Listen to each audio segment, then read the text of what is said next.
Hola, Listo. buenas tardes a todas las personas que nos están siguiendo desde la cuenta de Facebook Live del Instituto Matías Romero. Estamos esta tarde con la presentación de un cuadernillo que elaboró la doctora Elizabeth Salmón sobre la interacción entre el derecho internacional de los derechos humanos y el derecho internacional humanitario, con la colaboración del Comité Internacional de la Cruz Roja.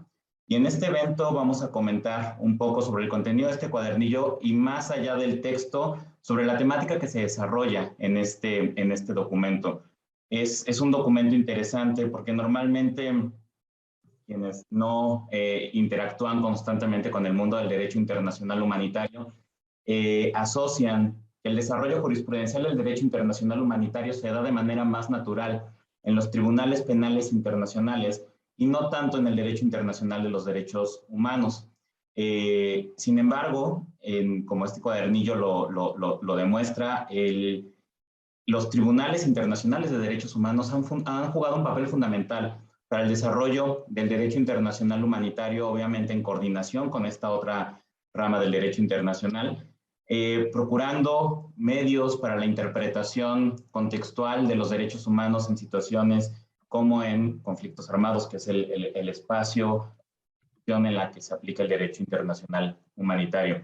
Este cuadernillo es el 17º número de una serie de publicaciones que realiza la Corte Interamericana de Derechos Humanos, que tienen el propósito de dar a conocer las principales líneas jurisprudenciales que el Tribunal Regional ha elaborado en diferentes temas de relevancia y que tienen interés, y yo no solo lo acotaré a interés regional, sino a interés universal, porque esta interacción natural que se da entre los diferentes tribunales de derechos humanos no se limita nada más a las regiones, muchas veces existe esta alimentación mutua de criterios, de inspiración en las sentencias y en las resoluciones de cada uno de estos tribunales. Así, bueno, el derecho internacional humanitario y los derechos humanos son dos ramas del derecho internacional que son complementarias, que en una primera aproximación parecieran ser tratar los mismos temas, la protección de la persona humana, y sin embargo ya una vez que uno inicia su estudio vamos identificando diferencias muy importantes entre ambas ramas del derecho. Y sin embargo mantienen una interacción constante, específicamente en estos escenarios, porque al final el objetivo es el mismo, preservar la humanidad, preservar la dignidad, preservar el bienestar de las personas, protegerlas de los abusos o actos de autoridad o actos de fuerza que pudieran afectar sus derechos fundamentales, en el caso de los derechos humanos, o los derechos que provee el derecho internacional humanitario. Así me da mucho gusto contar esta tarde con la participación de tres personas de tres instituciones diferentes que nos van a hacer una presentación sobre este cuaderno y sobre su contenido. Van a acompañarnos primero la autora del cuadernillo, la doctora Elizabeth Salmón, de la Pontificia Universidad Católica del Perú. Nos acompañan también del Comité Internacional de la Cruz Roja, Eric Tardif, y nos acompaña de la Corte Interamericana de Derechos Humanos, Fidel Gómez. Voy a empezar a darles la palabra justo en el orden inverso en el que acabo de mencionarles, y voy a iniciar dándole la palabra a Fidel Gómez de la Corte Interamericana de Derechos Humanos. Voy a leer brevemente una semblanza. Fidel Gómez es colombiano, es licenciado en Derecho y maestro en Derechos Humanos y Educación por la Universidad de La Paz, para La Paz, perdón, por la Universidad Nacional de Costa Rica. Ha sido consultor en el Centro por la Justicia y Derecho Internacional CEGIL y en el Instituto Interamericano de Derechos Humanos. Desde el 2009 trabaja con el área legal de la Secretaría de la Corte Interamericana de Derechos Humanos, donde actualmente se desempeña como oficial de proyectos en el Departamento de Cooperación Internacional. Muchísimas gracias, Fidel Gómez, por acompañarnos por parte de la Corte Interamericana de Derechos Humanos, y te cedo el uso de la palabra. Muy buenas tardes a toda la distinguida audiencia de esta actividad, doctora Elizabeth Salmón Gárate, directora ejecutiva del Instituto de Democracia y Derechos Humanos de la Pontificia Universidad Católica del Perú, doctor Eric Tardif, asesor jurídico de la Delegación Regional del Comité Internacional de la Cruz Roja para América Central y México, y estudiantes y académicos de la Academia del Instituto de Matías Romero. En primer lugar, presentamos unas sentidas disculpas por parte del señor secretario de la Corte Interamericana de Derechos Humanos, Pablo Saavedra Alessandri, quien por motivos de fuerza mayor no pudo asistir a este evento. Y bueno, también presento unas disculpas en nombre del coordinador del Departamento de Cooperación Internacional, Javier Márquez Currena, quien nos acompaña, pero que por motivos de conectividad tampoco puede interactuar en esta alocución. En nombre del Pleno de la Corte Interamericana de Derechos Humanos y de su presidenta, la jueza Elizabeth Odio Benito, le extendemos un agradecimiento a los organizadores de esta actividad, al Instituto Matías Romero, a la Delegación Regional del Comité Internacional de la Cruz Roja, por la presentación de la actualización de este 17º cuadernillo de jurisprudencia de la Corte Interamericana relativo a la interacción entre el derecho internacional de los derechos humanos y el derecho internacional humanitario. Hoy por hoy los cuadernillos de jurisprudencia de la Corte Interamericana se han convertido en una herramienta fundamental para los operadores jurídicos, para jueces, para fiscales del Ministerio Público, defensores públicos de todas las ramas, para los abogados y actores de la sociedad civil, quienes pueden ahora acceder de una manera amigable y sencilla a los estándares más actualizados de la jurisprudencia del Tribunal Interamericano, permitiéndoles una argumentación más sólida y fundamentada de sus resoluciones o alegatos, coayudando de esta manera a una adecuada implementación del control de convencionalidad. Es más, debemos superar el imaginario de que los derechos humanos son un asunto de las instancias nacionales o internacionales o de los abogados u organizaciones de la sociedad civil. El conocimiento o desconocimiento de los estándares mínimos de los derechos humanos permea transversalmente el cotidiano de nuestras sociedades. Conocer o no conocer los elementos básicos, como el principio de proporcionalidad o de distinción, es realmente importante para la ciudadanía, especialmente para esas ciudadanas y ciudadanos de los países que mantienen conflictos armados internos y que por fortuna hoy son pocos en la región. De esta manera, esta 17ª publicación actualizada relativa a la interacción entre el derecho internacional de los derechos humanos y el derecho internacional humanitario le permitirá al lector comprender las sinergias, así como el contenido y alcance de las normas convencionales a la luz del Corpus Juris Internacional de los derechos humanos y el derecho internacional humanitario. En este orden de ideas es importante destacar el aporte de los cuadernillos de jurisprudencia de la Corte Interamericana, que ya se han convertido en un eje central de los procesos formativos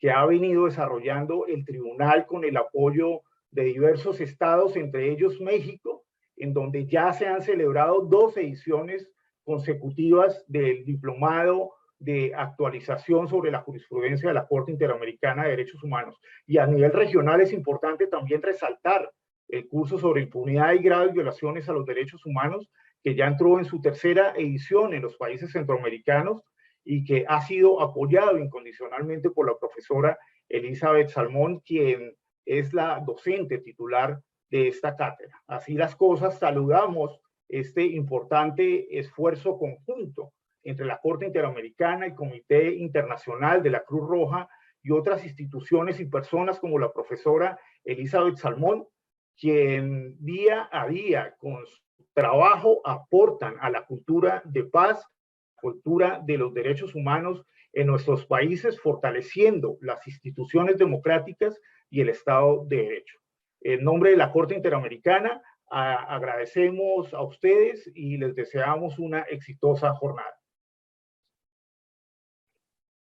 Muchísimas gracias. Y a continuación le voy a dar la palabra a Eric Tardif, asesor jurídico de la Delegación Regional del Comité Internacional de la Cruz Roja para México y América Central. Voy a leer brevemente su semblanza. Eric Tardif es asesor jurídico, como ya mencioné, en el Comité Internacional de la Cruz Roja desde el 2013. Es licenciado en Derecho por la Universidad de Ottawa. y cuenta con una maestría y un doctorado en Derecho por la Universidad Nacional Autónoma de México. Entre sus actividades, colabora con los estados de la región para fomentar la adopción de los tratados de derecho internacional humanitario y otros instrumentos pertinentes, así como su eficaz implementación a nivel nacional. Antes de unirse al CICR, ejerció en la práctica privada y, entre otros cargos, trabajó también como asesor del subprocurador jurídico y de asuntos internacionales en la entonces Procuraduría General de la República de México. Muchísimas gracias, Eric, y te cedo el uso de la palabra. Muchas gracias, Sergio, por esta presentación. Para el CICR y la delegación para México y América Central es un gusto estar en este evento. Refrenda la cooperación que tenemos tanto con la Corte Interamericana como el Instituto Matías Romero, con los cuales hemos colaborado en distintos eventos. Entonces, me da gusto poder estar acá de nuevo confirmando, ¿no?, toda esta buena interacción que hemos tenido con estas dos instituciones desde el CICR. El proyecto del cuadernillo empezó en 2017. Yo tuve la suerte de estar en esa sesión extramuros que tuvo la Corte Interamericana en México, y nos reunimos con algunos jueces con motivo de esa sesión extramuros que tuvieron en México, en la Ciudad de México, y ahí nació la idea.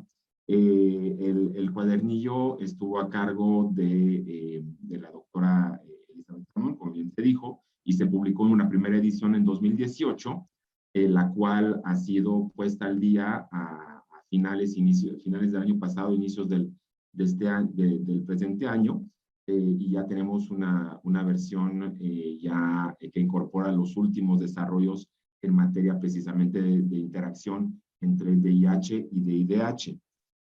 Al igual que otros cuadernillos, los demás cuadernillos de la Corte Interamericana, cabe señalar que pueden ser consultados gratuitamente en acceso libre en Internet. Creo que esto también es muy importante mencionarlo. El VIH y el DIDH pues comparten ideales humanistas, sin duda.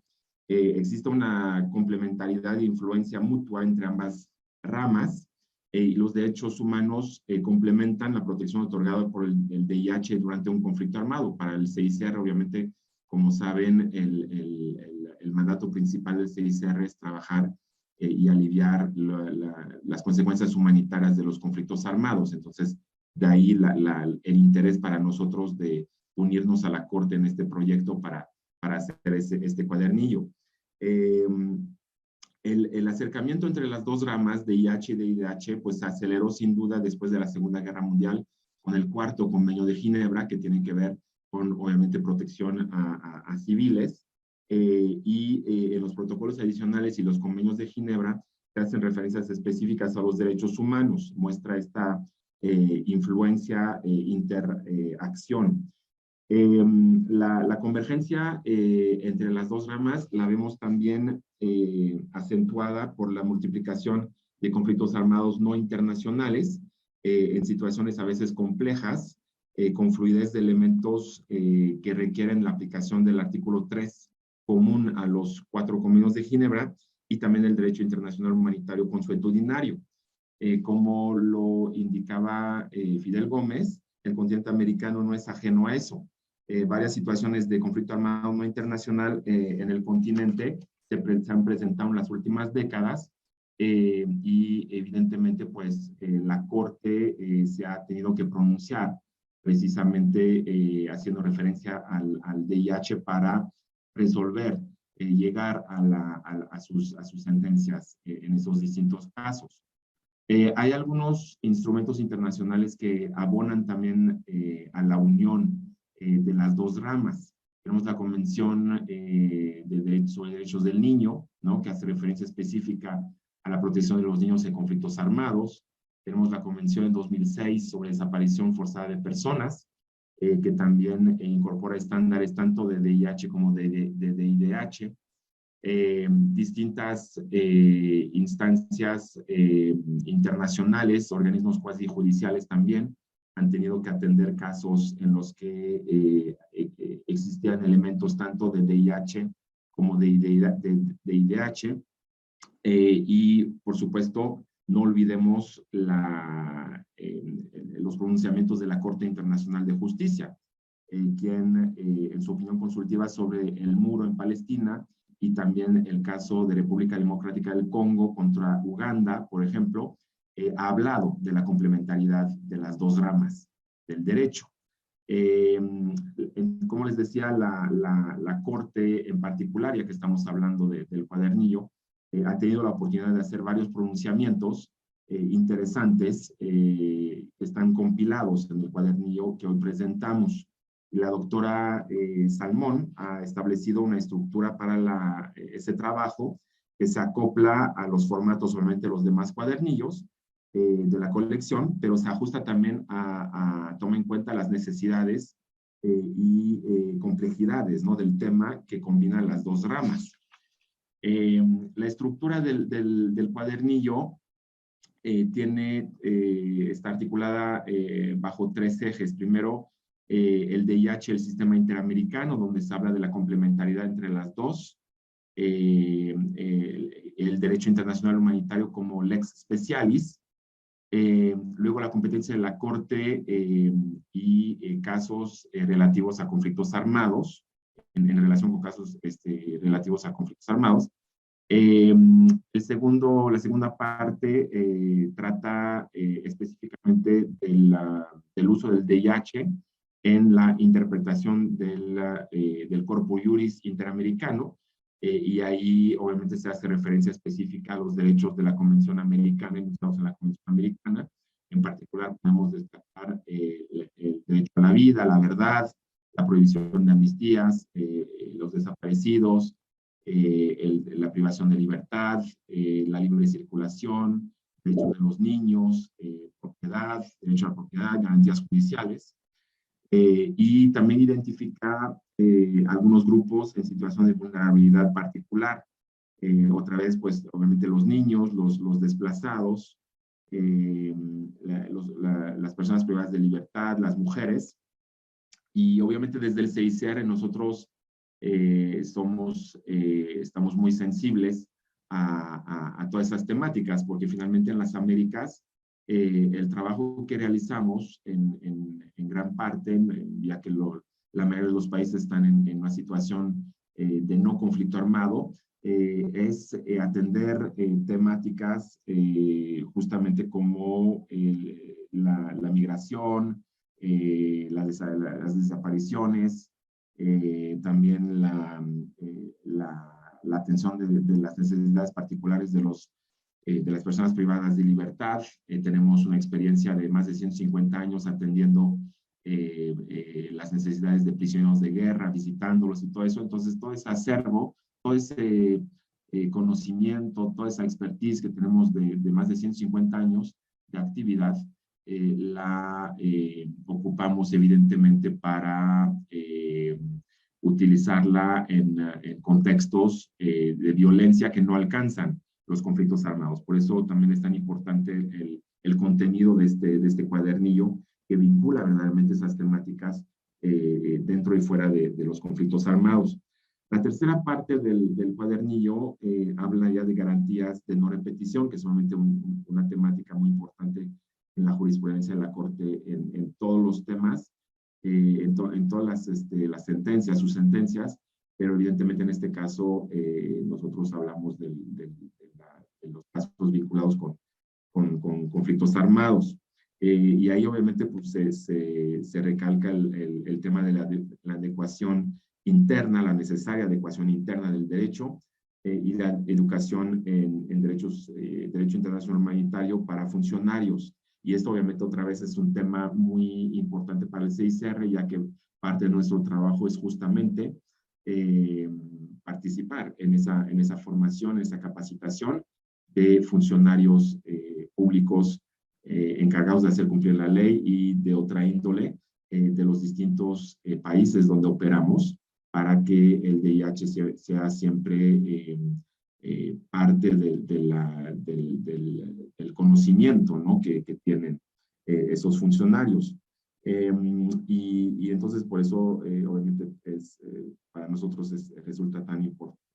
Y esto obviamente nos lleva a otra observación, que es que el derecho internacional humanitario, el derecho internacional de los derechos humanos, tienen también en común que es responsabilidad primordial de los estados incorporar adecuadamente los estándares internacionales que encontramos en tratados y costumbre en los sistemas jurídicos nacionales. Entonces, esto también es un recordatorio de la importancia de trabajar junto con los estados, como lo hacemos desde el Comité Internacional de la Cruz Roja y como lo hace también la Corte Interamericana, como bien se mencionó en la exposición del colega Fidel Gómez, al hablar de los cursos que se realizan junto con los distintos gobiernos. Entonces, finalizo diciendo que esa herramienta es, por supuesto, de una gran utilidad tanto para funcionarios públicos como para académicos, estudiantes.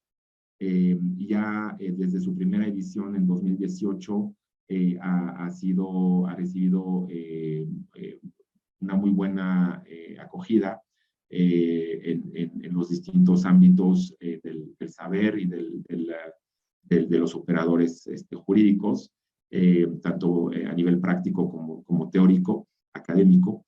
Y entonces, bueno, espero que la presentación de hoy fomente el interés por parte de los que nos escuchan y los que verán la grabación posteriormente para consultar tan importante publicación. Con esto sería todo de mi parte. Muchas gracias, Sergio, por esta moderación.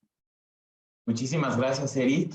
Y a continuación vamos a darle la palabra a la doctora Elizabeth Salmón, que me da mucho gusto recibir de nuevo virtualmente en el Instituto Matías Romero, y que vale la pena destacar también yo creo que hay pocas personas en América Latina que escriben sobre derecho internacional humanitario con la precisión, la técnica y el conocimiento que ella lo hace, y además en español, que es muy útil para la difusión del derecho internacional humanitario. Entonces, esto es de destacarse y de reconocerse, porque ayuda mucho a la difusión del derecho internacional humanitario en nuestro continente. Voy a leer brevemente su semblanza. La doctora Elizabeth Salmón es la directora ejecutiva del Instituto de Democracia y Derechos Humanos y es profesora de Derecho Internacional en la Pontificia Universidad Católica del Perú, donde también colaboró como directora de la Maestría en Derechos Humanos. Es doctora en Derecho Internacional por la Universidad de Sevilla. Forma parte del Comité Asesor del Consejo de Derechos Humanos de las Naciones Unidas. También es jurista experta extranjera para actuar como amicus curiae en la Jurisdicción Especial para la Paz en Colombia. Ha sido consultora en los Ministerios de Justicia y Defensa del Perú, así como de la Comisión de Verdad y Reconciliación Peruana de las Naciones Unidas y del Comité Internacional de la Cruz Roja.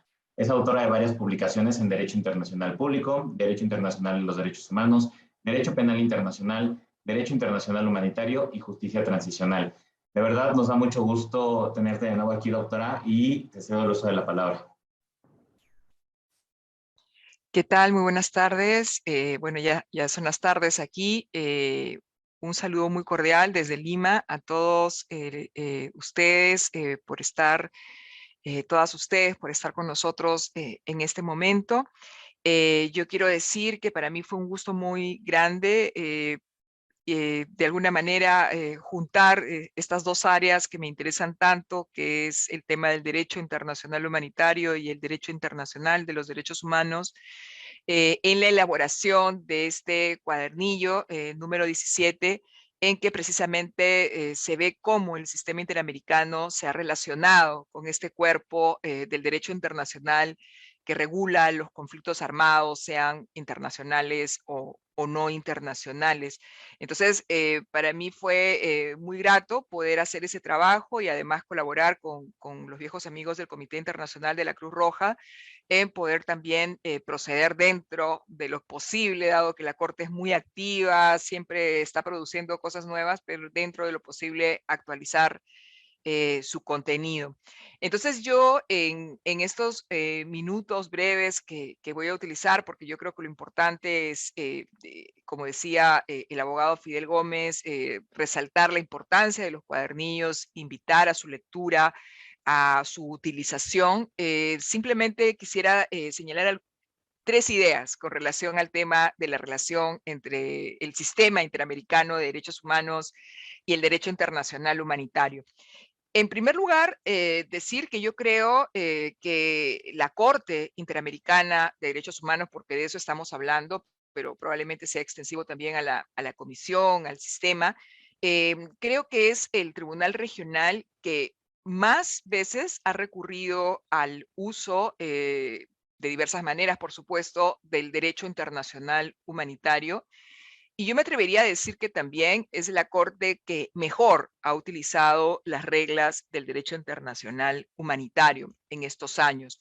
Entonces, creo que esa es una idea muy potente, muy importante a tener en cuenta, porque estamos hablando de una Corte que no ha dudado en recurrir a este cuerpo normativo cuando ha entendido que así lo debe hacer. Esto ha sido producto de una evolución que ahora voy a comentar, pero creo que es importante tenerlo en cuenta porque creo que responde también a lo que somos como América Latina, ¿no? En América Latina estamos muy centrados en el tema de los derechos humanos y creo que esta actividad incesante, valiosa que hace la Corte Interamericana, de alguna manera es resultado de ese énfasis que tenemos en el tema de los derechos humanos en la región, pero también es un aliciente, es un impulsor de ese tema, y que sea la Corte Interamericana la que entienda que para aplicar adecuadamente el derecho también se necesita algunos elementos del derecho internacional humanitario.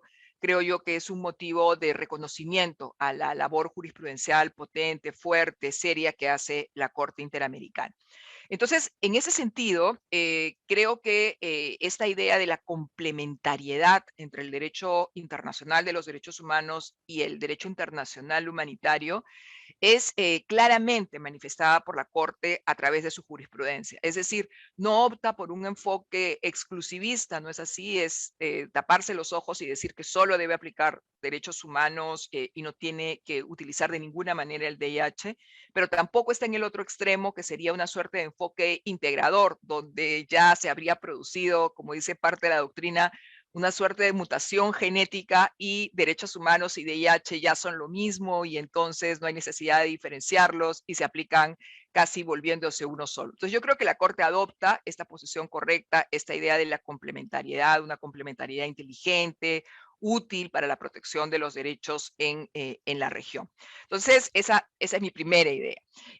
La segunda idea que quisiera plantear es que esta posición de la Corte Interamericana es una posición que debe entenderse también como parte de un acercamiento en múltiples niveles que creo yo que caracteriza el derecho internacional de nuestro tiempo. Creo, como dijo Eric hace unos minutos, Eric Tardif, que la relación, esta vinculación entre derechos humanos y DIH, no estamos hablando de la vinculación entre DIH y el derecho de las inversiones internacionales o del derecho aeroespacial, sino de dos ramas que tienen en común esta idea de la dignidad, de la protección de la dignidad del ser humano. Es parte de un acercamiento que se da a múltiples niveles, decía, ¿no? Por ejemplo, creo que a nivel normativo, como bien señaló Eric, hay varios tratados contemporáneos de derechos humanos, típicos de derechos humanos, que sin embargo contienen algún artículo o alguna disposición que habla de derecho internacional humanitario, ¿no? Desde el viejo artículo 38 de la Convención sobre los Derechos del Niño, que lleva luego a este protocolo adicional sobre la participación de los niños en conflictos armados, el tema de la Convención sobre los derechos contra la desaparición forzada, pero también la Convención sobre los derechos de las personas con discapacidad ya se coloca en esa situación, y a nivel interamericano, la Convención Interamericana sobre la protección de las personas adultas mayores. Entonces yo creo que hay un acercamiento ya incluso en tratados contemporáneos, normativos, donde dialogar con el DIH no es algo extraño, no es algo malo, sino que más bien es parte de una comprensión más contemporánea y más integral del derecho. Pero también esa aproximación se ha dado a un nivel, digamos, operacional, organizacional, en el sentido de que varias organizaciones no gubernamentales muy fuertes en materia de derechos humanos, con un discurso incuestionable en temas de derechos humanos, como puede ser Human Rights Watch o Amnistía Internacional, que inicialmente más bien se centraron en los temas de detención, de libertad de expresión, etcétera, con una lógica muy de derechos humanos, en los últimos años, desde hace ya algunos años, ha venido cada vez aproximándose más a las reglas del derecho internacional humanitario. Y tenemos, por ejemplo, que Human Rights Watch utiliza el DIH para hacer un informe sobre niños soldados en Sudán, o Amnistía Internacional utiliza el derecho internacional humanitario para hacer un informe sobre las escuelas en Yemen, o la situación en el Líbano e Israel, el tema del ISIS, del Estado Islámico. Con lo cual creo yo que estas organizaciones no gubernamentales de alguna manera se alejan de esa posición inicial de no VIH, sino centrarnos solamente en derechos humanos, y empiezan a ver la utilidad de hablar de derecho internacional humanitario. Y es una utilidad que yo creo que es pragmática, porque los tratados de derecho internacional humanitario tienen una ratificación universal, ¿no es así? Y es un claro derecho consuetudinario además, pero también tiene una aproximación pragmática en el sentido de que muchas veces en el terreno con quien hay que tratar es con miembros de fuerzas armadas, con fuerzas militares, y es más fácil, la verdad, aproximarse a la lógica militar con la terminología del derecho internacional humanitario. En ese sentido, creo que estas grandes ONGs empiezan a percibir eso. Por su lado, también el Comité Internacional de la Cruz Roja, como mencionaba Eric, no solo a través de estas normas, sino a través de sus nuevos comentarios a los convenios de Ginebra, es plenamente consciente de la necesidad de recurrir a los derechos humanos para dotar de contenido a una serie de disposiciones que estaban en los convenios de Ginebra, en los protocolos adicionales, como tortura, circulación, personas con discapacidad, aunque con un nombre que no era ese, mujeres, niñez, etcétera, que van a estar, protección judicial, por supuesto, mucho más desarrollados en los instrumentos y en la jurisprudencia de los derechos humanos. Entonces, yo quería señalar que hay también este acercamiento a nivel operacional, a nivel de las organizaciones, que creo que es importante tener en cuenta, ¿no? Para no ver la posición de la Corte como una cuestión única, aislada, excepcional, equivocada, sino que hay un proceso de acercamiento. Un proceso de acercamiento que no siempre es sencillo, ¿no es así? Porque como ustedes muy bien saben, las ONGs trabajan con una metodología más de name and shame, de hacer públicas las cosas, de denunciarlas, de enfocar a aquel que está cometiendo una violación de derechos humanos, mientras que quizá la metodología de una institución como el Comité Internacional de la Cruz Roja no es necesariamente coincidente, pero sin embargo hay este acercamiento. Y yo diría también, estimado Sergio, que hay un nivel de acercamiento que es sustancial, por supuesto. Se habla de la humanitarización de los derechos humanos o de la humanización del derecho internacional humanitario, pero que se manifiesta de manera muy clara también en los órganos de derechos humanos. Esto es lo que yo le llamo aproximación no solo normativa, no solo operacional, sino también institucional, ¿no? Es decir, que desde la perspectiva de la víctima, en realidad, cuando tiene un caso, poco le interesa saber si esa regla es de derechos humanos o de VIH, sino que naturalmente va a querer recurrir a un órgano internacional para que le brinde protección, y es por eso que finalmente un órgano como la Corte Interamericana, como la Comisión Interamericana, terminan inmersos en situaciones de demandas donde el contexto es un contexto de conflicto armado. Entonces, creo que este proceso de acercamiento se da en esos tres niveles, y no es de ninguna manera ilógico que la Corte Interamericana haya procedido, por tanto, a trabajar con categorías del derecho internacional humanitario. Mi tercera y última idea, porque ya estoy viendo además que el tiempo sigue corriendo, es que desde mi punto de vista, yo no voy a describir lo que tiene el cuadernillo, porque ya lo ha hecho de una manera muy clara Eric, y creo que la idea es revisarlo. Ahí está toda la información, todos los casos, todos los párrafos pertinentes. Pero a mí sí me gustaría señalar quizá que desde un punto de vista evolutivo, en mi opinión, la Corte Interamericana ha llegado a este estadio paso a paso, ¿no? No lo ha hecho de un solo salto o de un día para otro.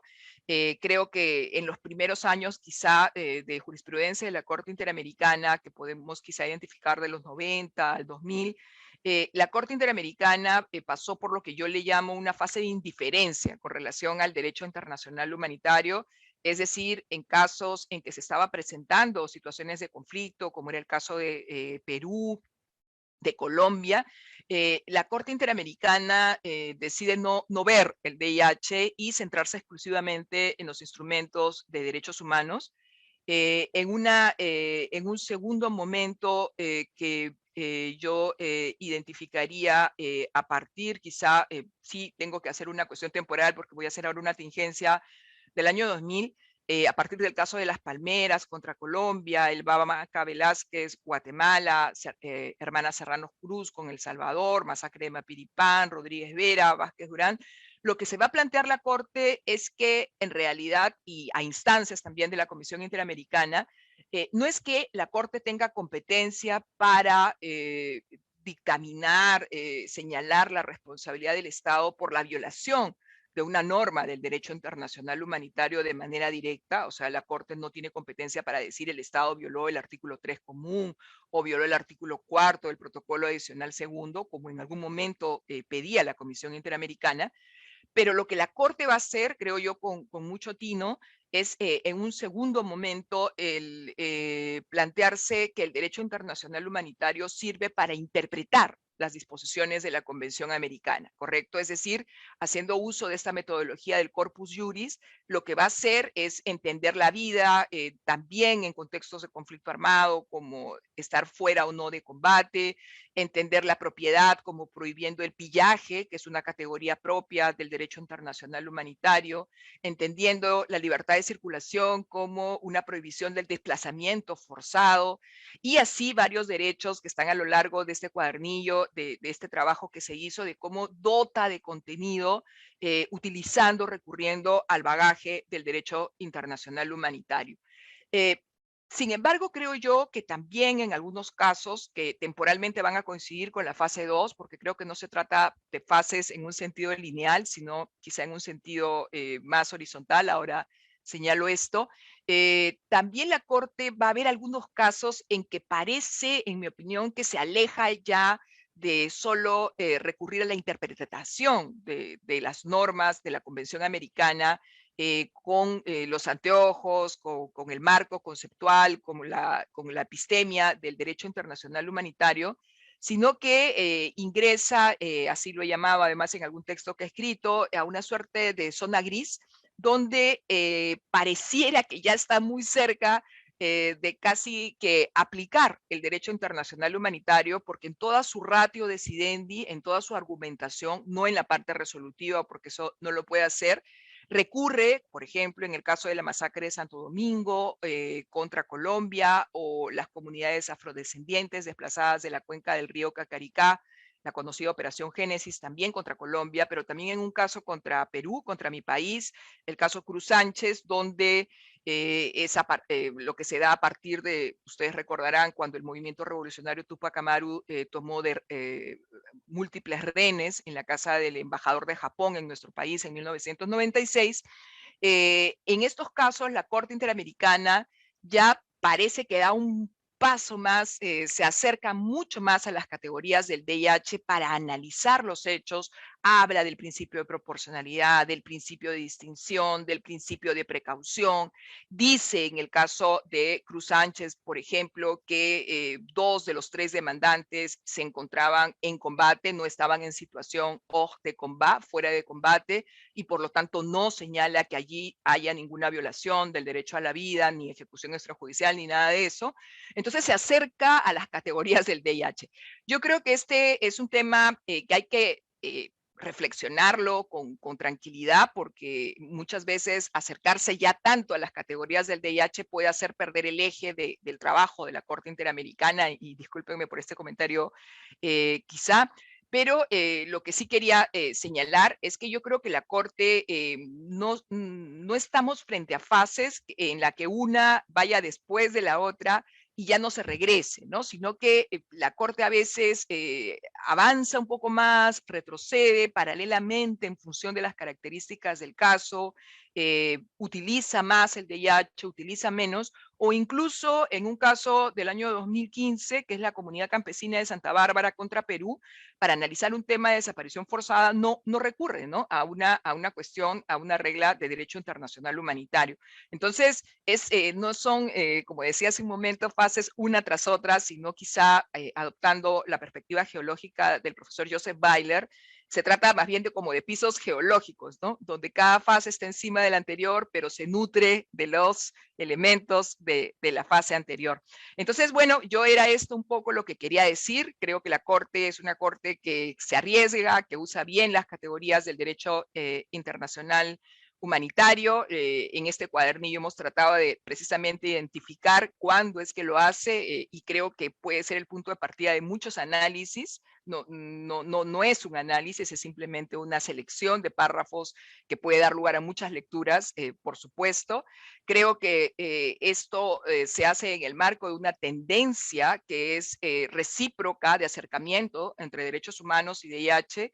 Es una tendencia de acercamiento que no está terminada, que no está totalmente definida en todos sus contornos, que todavía tiene flecos, que todavía tiene aspectos controversiales, pero creo que es importante tener en cuenta que se trata de una tendencia que es irreversible, es decir, que no es de cosa de un día, ¿no?, sino que este acercamiento entre derechos humanos y VIH es algo que ha venido para quedarse, que es algo que hay que entender, que hay algo que hay que enfrentar, que hay que analizar, que hay que discutir, pero sobre todo que ha venido para quedarse, para buscar el mejor enfoque en relación con la vida, con la seguridad, con la integridad de las personas, que es el objetivo de la Corte. Muchas gracias.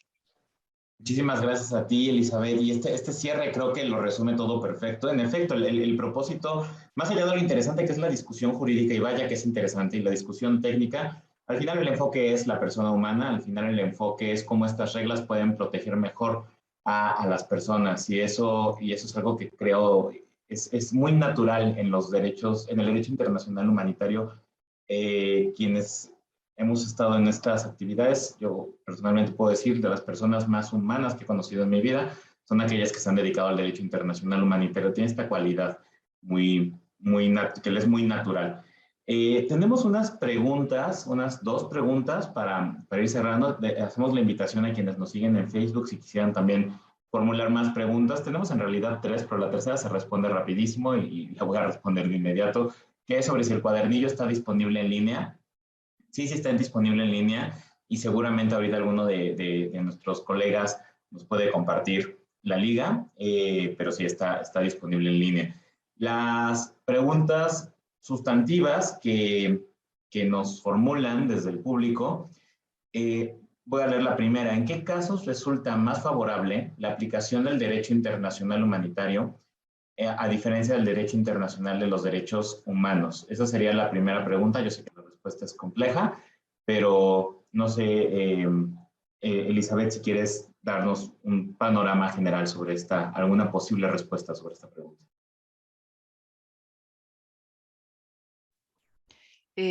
Es una pregunta muy compleja. Yo creo que de lo que se trata es de una sinergia, de encontrar lo mejor de cada una de las ramas para llegar a una respuesta.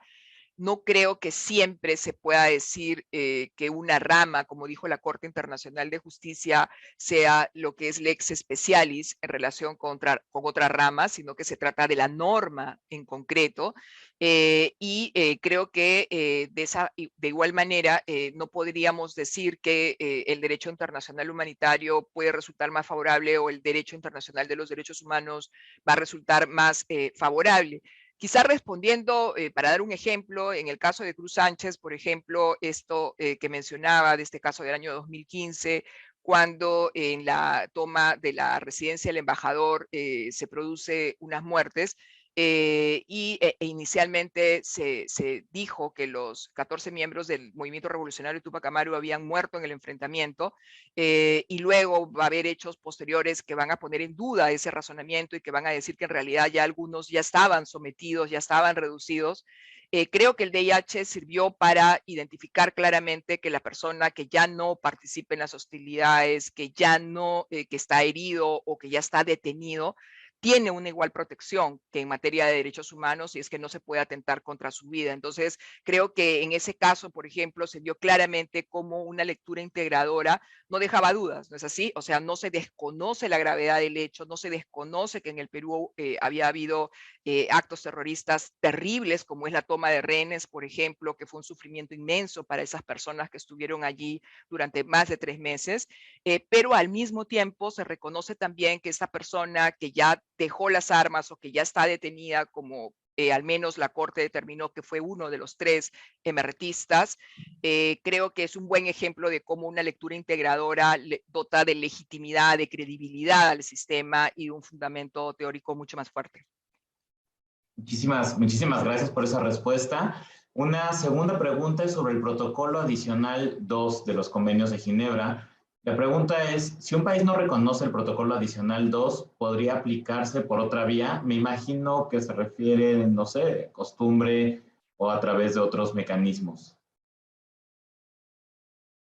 No sé si quieres responder, Elizabeth, o Eric, o Fidel, o adelante.